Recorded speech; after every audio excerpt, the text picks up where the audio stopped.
Enzo Recto, kalaban ang katiwalian at kasinungalingan, kakampi sa katotohanan at kabutihan. Dapat itong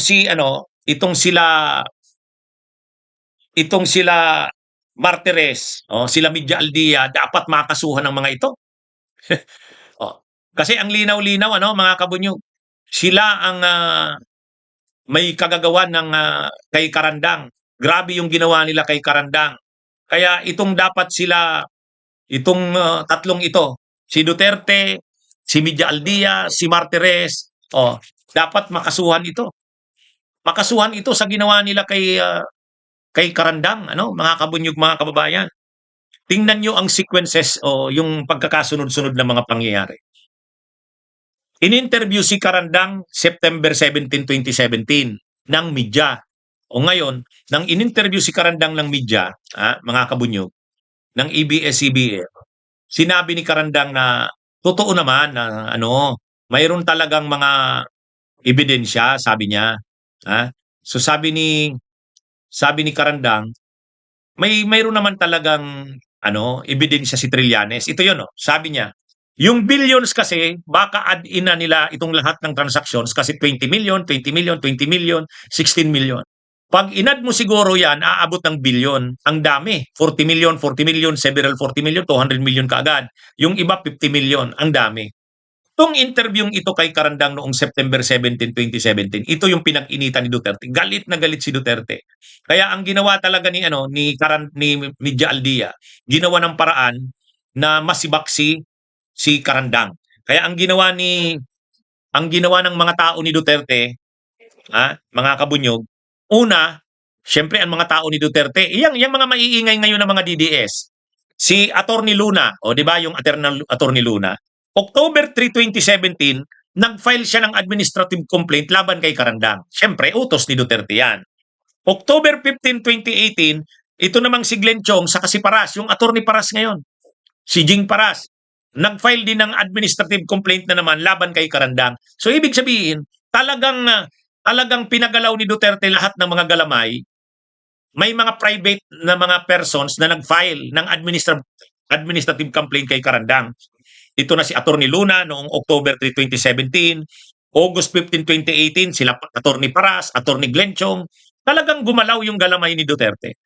Noong January 26, 2018 nga, si Media Aldia, yan si Executive Secretary Media Aldia, kinasuhan si Karandang. Sinuspend ng preventive suspension ng 90 days. So yan ang mga ginawa nila, mga kabunyog, mga kababayan. Kaya lang, hindi in-implement yung desisyon na yan ni Media Aldia, hindi in-implement ni Conchita Carpio Morales. Siyempre, kasi pinapatindigan ni Conchita Carpio Morales, hindi naman pwedeng isuspend ng President ang Ombudsman, ang overall Deputy Ombudsman. Kaya lang, noong July 26, 2018, tapos na yung 7 years na term ni Conchita Carpio Morales. July 26, 2018, pumalit si Martires. Pagpalit ni Martires, ito na. Pagpalit ni Martires, July 26, tandaan natin yung pitsa, July 26, 2018, pumalit si Martires. After 4 days lang, July 30, 2018, may desisyon na naman ang OP, Office of the President. At ang ginawa ni Martires, in-implement yung desisyon ng Office of the President. Kaya si Martires na ang nag-implement ng desisyon. Si Carpio Morales, hindi. Noong June 24, 2019, diniklara ni Martires na bakante na ang pwesto ni Karandang. June 24, 2019. Talagang diniklara na. Kaya pinalitan na si Karandang. Wala nang nagawa si Karandang kasi inordera na siya na mag-cease and desist na at vacated na ang kanyang office. Ang may kagagawan si Martires. Yan. Kaya matindi ang ginawa ni Martires, mga kabunyog. O ngayon, ang ginawa ni Karandang, idinala yung kaso sa Court of Appeals. Nanalo siya sa Court of Appeals.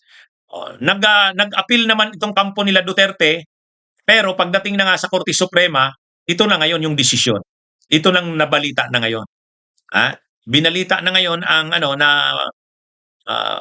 vinoid. Ibig sabihin, diniklara ng Korte Suprema ngayon na ito, Supreme Court voids ex-President Rodrigo Duterte's order in January 18 dismissing overall Deputy Ombudsman Melchor Arthur Carandang from service. So, yan mga kabunyog ang latest ngayon. Kaya magandang balita ito. So, ito, basahin natin yung pinakadesisyon. Basahin natin. Accordingly, ito yung pinakadesisyon ng Korte Suprema. Accordingly, the petition for review on certiorari is denied. The decision dated November 18, 2021 and the resolution dated July 5, 2022 issued by the Court of Appeals in CAGR SP number 161245 are affirmed. The decision dated July 30, 2018 and the resolution dated May 28, 2019 of the Office of the President in OPDC case number 17-J-180 and OPDC case number 17-J-181 are declared void. The order dated June 24, 2019 of the Office of the Ombudsman directing Melchor Arthur H. Carandang to cease and desist from performing his powers and functions as overall Deputy Ombudsman and declaring his post vacant is likewise declared void. Carandang is entitled to all retirement benefits effective upon the expiration of his term.